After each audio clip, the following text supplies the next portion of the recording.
Las medidas más comunes de la contabilidad para medir el rendimiento de la empresa son, por un lado, el ROE o el retorno sobre el equity, ¿sí? Y por otro lado el ROA o el retorno sobre los activos, los assets totales de la compañía. Son muy fáciles de determinar. El ROE se calcula dividiendo la ganancia neta de un estado contable por el patrimonio neto, o sea, el capital de los accionistas, y el ROA se obtiene dividiendo esa ganancia neta final del estado de resultados contables dividido los activos totales de la compañía. Como podemos apreciar, no son lo mismo, ¿no es cierto? Una tiene que ver con el rendimiento de los accionistas o el patrimonio neto, y la otra tiene que ver con el rendimiento total de la empresa, es decir, pagar tanto a los accionistas como a los bancos o instituciones financieras con las cuales nos hayamos apalancado oportunamente. El problema en realidad no son estas medidas, sino que son de dónde parten las mismas. Y las mismas parten de la contabilidad tradicional. Esta contabilidad tiene tres problemas importantes. Una es la arbitrariedad de los criterios contables. Dos es no tiene en cuenta el tiempo. Y tres, mezcla los costos operativos con los costos financieros. Con relación al primer problema de la contabilidad, ¿sí?, los costos de las mercaderías vendidas pueden registrarse mediante tres criterios. Primero entrado, primero salido, FIFO, First In, First Out, ¿sí? Último entrado, primero salido, LIFO, ¿sí? Last In, First Out, o precio promedio ponderado. Para ver esto vamos a verlo con un pequeño ejercicio, ¿sí?, en donde vamos a comprar 8 unidades de la mercadería A, 50 quetzales. Luego compramos 15 unidades de la misma mercadería, ¿sí?, a 60 quetzales. Y finalmente vamos a comprar 9 unidades de la misma mercadería a 70 quetzales. De acuerdo a esta información, es el cuadro que vemos en pantalla. ¿Qué pasa ahora? Los costos son distintos según los momentos. El problema en realidad es cuando vendemos. Y decimos que si vendemos 25 unidades de las 32 que habíamos comprado a 90 quetzales, no es lo mismo costear por FIFO, por LIFO o por PEPS. Esas 25 unidades representarán para nosotros un ingreso de 2.250 quetzales. Pero ¿cuál es el costo de las mismas? Para ello tomaríamos nuevamente el cuadrito que vemos en pantalla y decimos que si trabajamos por FIFO van a salir 8 unidades a 50 quetzales, ¿sí?, más 15 unidades a 60 quetzales, más las 2 unidades restantes a 70 quetzales. Todo ello, si sacamos la cuenta, nos da un costo de 1.440 quetzales. Comparado con un ingreso de 2.200 quetzales, nuestra ganancia, según FIFO, es de quetzales 810. Vamos ahora con LIFO, el otro criterio de costeo.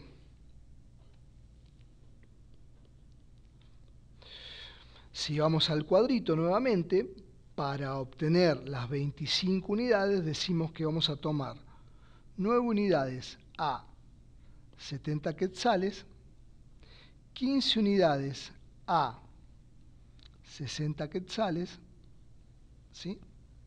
Y la unidad restante a 50 quetzales.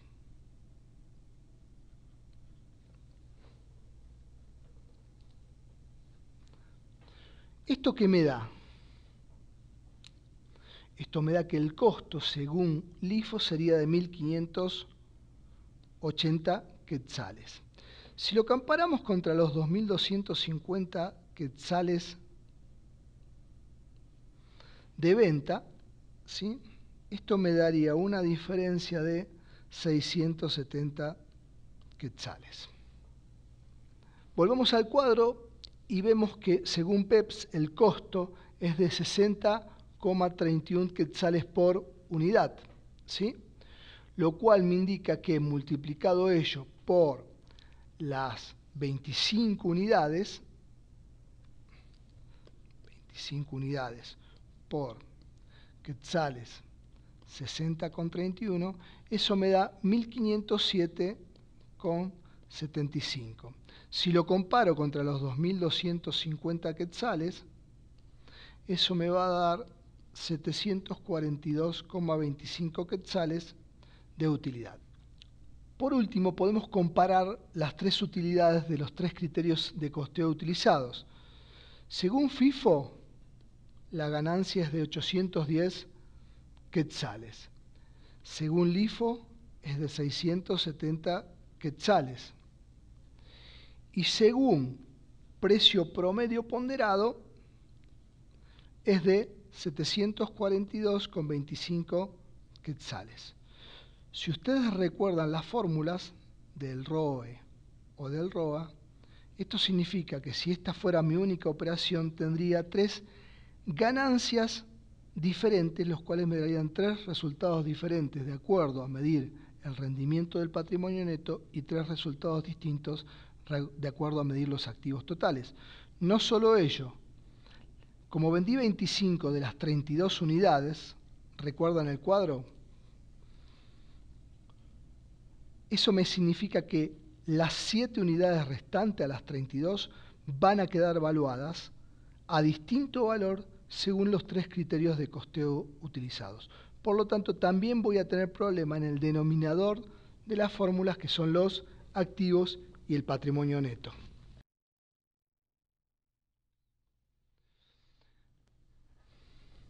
Podemos mencionar también otros criterios que tengan que ver con la arbitrariedad, por ejemplo, el criterio de las amortizaciones o depreciaciones de los activos fijos. Según el cuadrito, ustedes pueden ver que yo tengo dos criterios, un sistema de amortización o depreciación lineal y uno acelerado. Si uno va viendo en dicho cuadrito, en algunos periodos el sistema lineal arrojaría una ganancia mayor que el acelerado y viceversa, el sistema acelerado en otros periodos, por ejemplo, desde el periodo 6 en adelante, el sistema acelerado me estaría arrojando una ganancia mayor. Esto tiene que ver con la amortización o la depreciación de los activos fijos. Ustedes saben que en las industrias se utiliza mucho el criterio acelerado para castigar a los mismos. Otros criterios más podrían ser los gastos de investigación y desarrollo e inclusive la compra de una empresa en marcha, los cuales podemos utilizar distintas formas de contabilizarlo, castigando el periodo en cuestión o utilizando algún tipo de amortización o depreciación que lo castigue en el transcurso de los años venideros. Habíamos hablado de tres problemas de la contabilidad, el otro tiene que ver con relación al tiempo. Vemos en este cuadrito que tenemos dos empresas, las empresas X e Y, ¿sí? Según este cuadro, la ganancia neta de las mismas es exactamente igual. El problema es que en realidad una invierte a una tasa distinta a la otra, es decir, una tiene una tasa de inversión constante y la otra tiene una tasa de inversión diferente, es decir, invierte 600 quetzales en el año 1 y 600 quetzales en el año 4, mientras que la primera invierte 200 quetzales todos los años. Incluso también podemos analizar dentro de este cuadro lo que son las cuentas por cobrar, es decir, no todas las ventas pueden estar cobradas. Si parte de las mismas están cobradas en periodos distintos, esto puede ser que el flujo de caja de la empresa X tienda a ser distinto al flujo de caja de la empresa Y. Si lo volvemos a poner en un cuadro, ¿sí?, y hacemos todos esos ajustes de las depreciaciones, las inversiones y las cuentas por cobrar, quizás a lo mejor no cambie el acumulado del resultado, pero si esos resultados, cada uno de esos periodos, los descontamos, como se puede ver en pantalla, y los llevamos a valores presentes, según el último cuadro vemos que el flujo de caja descontado de la empresa Y es de 323 contra 211 de la empresa X. Esto se da como consecuencia de ¿qué?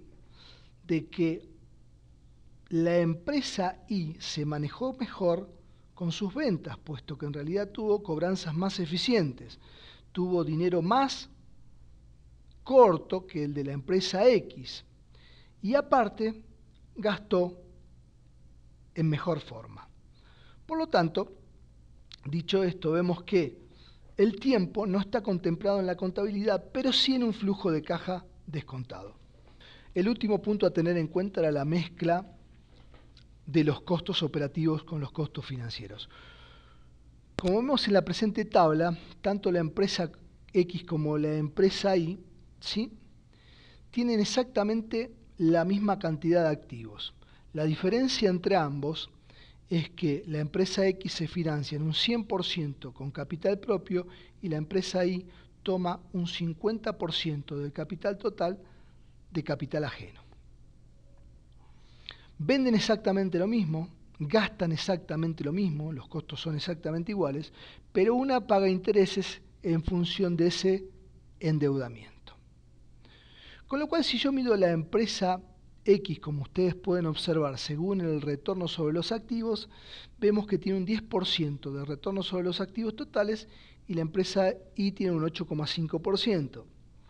Mientras que si las mido en función del retorno sobre el patrimonio neto, la empresa Y arroja un 17%, mientras que la empresa X arroja un 10%. Esta forma diferente o estos números distintos de los retornos se dan a consecuencia de que hay una mezcla de costos operativos con costos financieros que debemos tratar de solucionar. Para ello, a la ganancia neta final de cada una de las empresas le vamos a sumar los intereses pagados en función de que los mismos no son una cuestión operativa, tienen que ver con el apalancamiento de la empresa, es decir, tiene que ver con lo que yo pago en función del dinero que me prestan. No tiene que ver con ventas, no tiene que ver con compras, no es operativo. Y también le voy a restar el escudo fiscal, que es la ganancia que tengo por pagar menos impuestos en función de esos intereses. Es decir, los intereses, como ustedes pueden apreciar, se deducen de las ganancias. Eso hace que en realidad la ganancia antes de impuestos de la empresa Y sea menor que el de la empresa X, que no tiene deuda. Al tener una ganancia menor antes de impuestos, lógicamente pago menor cantidad de los mismos. Al pagar una menor cantidad de impuestos, tengo un beneficio fiscal, que no es operativo, puesto que en realidad se consigue en base al apalancamiento. Quiere decir que si a la empresa Y le sumo los intereses y le resto el escudo fiscal, yo puedo arrojar un flujo de caja neto operativo llamado NOPAT, Net Operating Profit After Taxes, que me va a determinar que el mismo va a ser igual para las dos empresas. ¿Qué quiere decir esto? Que el flujo de caja neto operativo de la empresa X es exactamente igual al de la empresa Y, porque venden lo mismo, gastan lo mismo y pagan la misma tasa de impuestos sobre las rentas. Nada más que la empresa Y se financia en un 50% de capital propio y un 50% de capital ajeno. Teniendo el NOPAT, yo puedo determinar cuánto es el resultado así ahora del retorno del capital, haciendo ese flujo de caja neto operativo dividido los activos totales.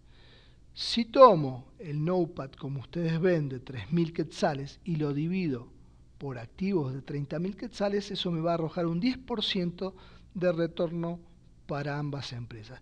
Quiere decir que la empresa X es exactamente igual que la empresa Y operativamente hablando y por ende tienen ambas el mismo retorno.